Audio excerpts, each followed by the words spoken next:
MG Motor India is planning to sell majority stakes to a local partner in India over the course of next 2 to 4 years. MG Motor India, the local subsidiary of the Chinese-owned passenger vehicle major, currently holds 1% share of the country's passenger four-wheeler market. Now, it is being reported that Reliance, one of the biggest Indian conglomerate, will join players including Hero, Premji Invest and JSW for stakes in MG Motors. The company has an ambitious plan to transform its business by 2028 and bring in local owners in a bid to Indianize the business. There is a lot of chatter around Reliance, of course, following into auto business with MG if it gets the stake. On the show today, what's in store for MG Motors, decoding its attempt to Indianize the company, and will Ambani bid to enter the auto market through MG? All of that and more. With me at this point in time are my colleagues, and my guest at this point is Dilip Chenoy, who's the former secretary of FICCI. Also joining us at this point is P Tharayan, who's the founder editor of Motown India. In the studio is my colleague Rakesh Khar. Before we move ahead with this discussion, please don't forget to click the bell icon and subscribe to News9. I want to bring this conversation to you first, Rakesh. It looks like MG has grand plans for India. It has 1% of the current four-wheeler passenger market in India, but it wants to, further expand the business. And in a bid to expand that business, it is looking at Indian partners. I'm not surprised, Shweta, first of all, because one, that it has a huge success story waiting for it to happen, but it also got a cloud of its investors. That is, let's remember that MG Motors is primarily government owned by government of China. So, we do know the current relations between India and China on the economic front have come under the radar in the last couple of years. So MG Motors couldn't have been completely insulated from that. So we shouldn't be surprised. And I can confirm now, I've spoken to a few people at MG Motors, that they've actually started the process of, wooing various Indian houses, business houses, to try and find the right suitable fit. And they're not public about the reason for it, but the reason for that is quite apparent now, it's quite obvious. And why they've done it, I think they've done the right thing, and I'm happy that if there's an Indian ownership in that particular company, which has so much promise, especially with the EV, domain, they would, have a relatively smoother and more confident run as they mount massive operations. Absolutely. There have been challenges in terms of, why did they lose, about the losses in the first year. There is no confirmation whether the Government of India actually asked them to explain their losses despite good sales for the first year. They announced their entry into India in 2019, Shweta, and then they did a quick turnaround. They had a plant in Gujarat which they picked up for production. And this 1%, the company says it's 2%. Today I spoke to some people.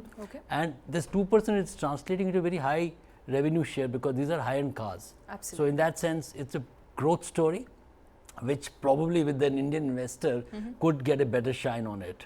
Who the Indian investor could be, that is a matter of conjecture right now. I don't think Reliance, I don't have any independent information, will come into a play at 1% market share. I think they generally get into companies where there's largely some established track record, but you never know. They could describe it as a greenfield or a brownfield project from their lexicon. JSW is a good fit. They've been keen to expand.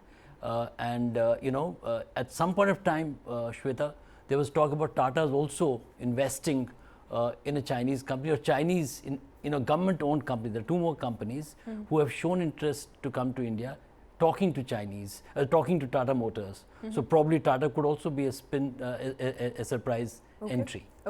Tata could be a surprise entry. Dilip, do you agree with Rakesh there that Reliance, very unlikely, of course these are all conjectures at the moment as to who could bid for that stake in MG, but who according to you could be the players looking at, taking up ownership at MG Motors India? Just a little caveat, Dilip is here. Thank you for being on the show, Dilip. He has been the, probably the longest running Secretary General at SIAM, Society of Indian Automobile Manufacturers. So he knows this industry inside out. Okay. Dilip?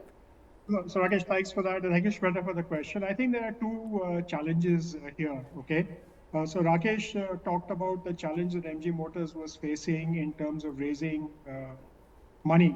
There's also the press note which, any money coming in from certain neighboring countries has to be vetted by, the government. So in fact, if they want to expand then if that route is blocked, they have to look at Indian partners. The second thing, and you're really to your question, this whole talk about JSW was raised about 2 weeks ago, right? And at that time, JSW came out with a categorical denial saying that we are not, here, in that. So obviously, they're looking for an Indian partner, yes. Whether it is the companies that you listed so far, one of them has said no. And as Rakesh mentioned, the market share and the thing is maybe too small for the company or Reliance or someone like that to look at. So they may look at some other company who is looking at the auto space. But Indian companies traditionally, in the non-auto space, have had a reluctance to enter the auto space, right? So even if you, go back to the history and look at when Maruti came in, Escorts was looking at it, but then they opted out. So Maruti actually started a joint venture with the government. There has been no, joint venture as such with the Indian non-automotive player in the automotive space. In the electric space, in the electric two-wheeler space, right? You've had some entry, and even in the electric four-wheeler space, there is no new Indian OE that has come out other than Ola, who's talking about, four-wheeler and two-wheeler. So if at all, it's most likely, the fit would be with the existing Indian OE, but a new player coming in and partnering with MG may be purely in financial terms. It may not be in other aspects like that. Right. And financial terms, let's quickly mention the production capacity of MG at this point in time from its Halol plant in Gujarat is approximately 70,000 units. It's looking to expand that by 2027 and 28 to 3 lakh units, and is looking to also raise money amounting to 50,000 crore rupees. Now, given the scrutiny around Chinese investment in India and Chinese firms, or firms that are rather operated by people sitting in China, and the scrutiny that it gets, it is therefore a likely bid and a good move for MG to find a local partner. I absolutely said that. I think to make the course of a particular company which has a growth trajectory outlined in its product portfolio to begin with. They don't have a huge top line. On that top line, they have a good bottom line, but the base is so low. So if they want a good ride, one can have an academic debate whether Government of India should. He mentioned the press note. We just heard what the External Affairs Minister said day before yesterday. He said an Indian economic growth story riding on Chinese efficiency is not something that we're looking at. He also urged Indian industry to get away from this Chinese fix. So I think the indication is very clear and solid. It happened just a day earlier. So in that sense, Chinese investments in India are welcome to the extent that I think there is fair amount of control. So with an Indian partner of deep financial pocket, I completely agree with Dilip that you can't bring in a filmacy partner who's just there for excitement of getting into automobiles and riding cars. You need companies with deep pockets. You must remember, Shweta, that Indian automobile sector at one point of time had about 17, 18 and mostly foreign owned companies, and many of them, especially American companies, have exited. So I would remember that Dilip mentioned that there's no joint venture. We have had a unsuccessful joint venture between Ford and Mahindra. So in that sense, there is not a great case study to look back. But looking forward, I would imagine that Indian companies have deep pockets, some of them. Reliance, you mentioned, has deep pockets. Absolutely. Very deep pockets. But some experience also of running an automobile business. Well, I don't think that will be a limitation. It's a question of where the market is headed. Okay. You look at Indian auto market, with so many exits between Ford and General Motors, there's obviously a certain pattern in the market share. Maruti, we discussed it sometime earlier, so when we were looking at the Maruti story, continues to hold about 40% plus share. So, I don't think they're going to drop that easily. So, and then there is a tight competition between Tata Motors, Mahindra and Hyundai. Hyundai is the second best, and at one point of time last year, Tata's overtook them. So the fight between second, third, fourth is so strong that we have 4 predominantly strong players. Whatever their origins are, let's not get into that. Right. So making an entry and trying to dislodge is not going to be easy. So someone with deep pockets, someone with a flair for the Indian consumer, And looking at the trajectory of the car penetration today, it's only going to grow many-fold. Absolutely, especially in the SUV segment where MG is. It is going to be across the heavily board. I'm reliant. saying the passenger vehicle. PV Right. as a category is going to grow phenomenally. That is correct. So there is a boom market awaiting if the Indian growth story continues to keep the momentum. In that sense, it could be anyone. I mean, we have got 3-4 names. JSW has denied, as Dilip rightly pointed out. But you know, denial and acceptance, these are back and forth in a MAS situation, mergers and acquisition situation. These could happen. I did say that the company is out in the market. So you know, let's hear our other guest Punus to share his insights in terms of what has he to say and what does he look at the future of MG Motors in India. I am not sure if Mr. Tharayan is with us at the moment. I think he'll be joining in very, very shortly. So I'll take that question back to Dilip. Dilip, do you agree with the assessment made by Rakesh here? Obviously somebody with deep pockets, but it is also often said that it's important to have some sort of experience in running an automobile business. It may not be the case. Rakesh is saying that may not, or may have experience in running automobile business. But what is essentially needed is deep pockets in order to sustain in a market that is heavily competitive. And we're not eyeing the first position because we know 40% market is already held by one company. We're looking at second, third, fourth positions, and those positions have also consolidated over years. Yes, well, I think, if you look at what is the current challenge, with the current production capacity, they can't be second or third or fourth, right?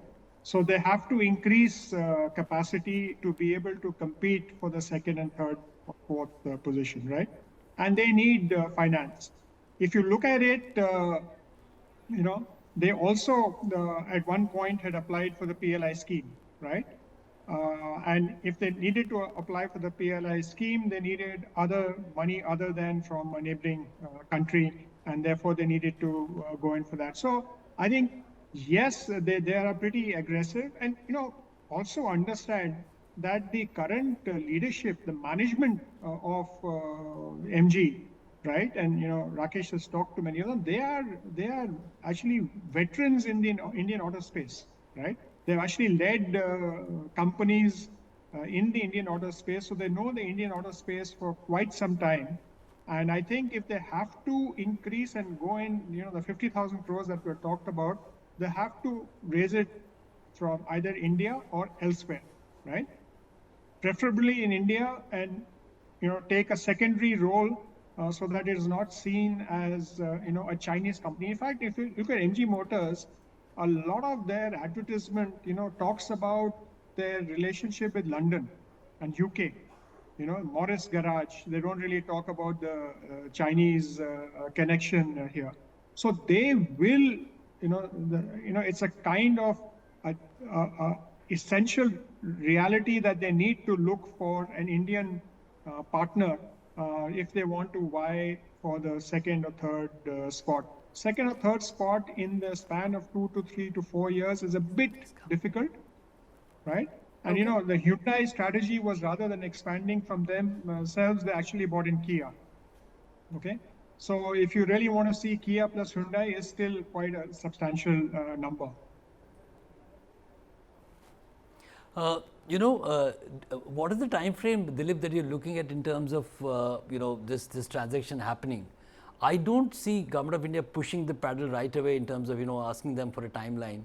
The company obviously is in the market. That's what I understand. I was told by senior company officials in, of course, confidence. But, do you see this deal happening in the next 2 to 4 years, or is it on the canvas in the next year or so? Well, if they have to do it, then if they want to expand capacity and they want to take advantage of certain things that they're hoping to do, right, it really means the next 1 year. Okay? Okay. Okay, next 1 year, very tight deadline Very tight there. deadline, yeah. Mr. Tharayan, who's the founder editor of Motown, is also joining us at the moment. I think I'm going to take the same question to you, Mr. Tharayan. We've been discussing MG Motors, bid to look for an Indian partner. What sort of timeline would you give to it? If you could also quickly run us through the new product offerings by MG. MG, has been in the business for a while, has been talking to media over the last 2 days, talking about its grand plan to raise more money and Indianize its management. I hope this entire equity dilution takes place very soon. I mean, it all depends on what the government has to say or do. A lot depends there, because there is a bit of Chinese phobia in India. People, when we talk of China, we look at it with a sense of skepticism. But let me remind you of an advertisement long time back of Steel Authority sale. It said that there is a bit of sale in everybody's life. In the same way, I can say that there is a bit of China in all our homes, whether it is your computer, your refrigerator, your air conditioner, your compressor, your car, your PC, anything, there is a bit of China there. So let's understand the fact that there is going to be a lot of China in our lives and in our homes and in our workplaces. So having said that, MG Motor, which is has been in business since around 2017, has been doing fairly good, especially when it came out with the Hector, with the internet inside vehicle. It had a lot of very modern features, not just in terms of infotainment and entertainment, but also in terms of safety. When they brought in the Aster product, which is also doing pretty decently in the market, that too had high levels of ADAS, that is the advanced driver assistance systems. Now, these features were not known to Indian cars per se, many of the existing cars. So when it came from MG, we realized they are bringing in products that were very high in standard in terms of drivability, in terms of features, and in terms of technical inputs in the car. No, Shweta, on the timelines, I do believe that one, that we are into an election year, so, while as we are hoping and praying that it happens in 1 year, it may take a little longer. And the other perspective is that what is the learning from Government of India's approach to the telephone and telecom sector? At one point of time, not in the, way back, it's in recent past that the Chinese companies dominated the Indian market before Samsung did a spring back and, so to say, sprung to leadership along with Apple as two main dominant players. So we had, Vivo, we had Oppo and OnePlus. They're all from, one particular company called BBK Enterprises, which is all Chinese owned. Right. So post-COVID, there was talk of Government of India putting a clamp on 12,000 rupees phones and below that, not being produced by these companies. But they, in right wisdom, didn't do that. So I would imagine that, Government of India would also not push them to go for the deal. I think they made their intent clear to them. And post that intent, like in the telecom sector, they have put many of the Chinese companies in the telecom space under radar in terms of asking for greater transparency when it comes to supply chain management, the repatriation of funds, investments being brought in, their origin. But that apart, they've not put the curtains on, these 3 or 4, telecom companies operating in India. Right. They've pulled the plug on the apps, 200 of them, but these still continue and exist. So in that sense, I don't think we need to be, too worried about this. This is an interesting development that an Indianized version of MG Motors will happen. So, welcome that, but they must be given the time and, space to so to say, effect this. Okay. Time and space, of course, will be given to them. They have set a deadline for themselves, which is in the next 2 to 6 years. That's the sort of deadline they are setting for themselves. Remember, by 2028, they're of course planning to extend the current capacity. They're hoping that they'll be able to produce 3 lakh units in India per se. May not happen, but a deadline for them there, and they are obviously looking to get an Indian company to get majority stakes in MG Motors. Now actually an India. Indian company can set up a 100% owned subsidiary That is correct. in China, because they just liberalized their auto sector rules a couple of years ago. Okay, wonderful, interesting there. So an Indian company can go set shop in China, but MG Motors India, they're looking for an Indian partner. Important story there. We'll keep discussing it. Thanks very much, Rakesh, for joining us with your inputs. Also, thanks to Dilip and P Tharayan for your inputs on that very, very important story.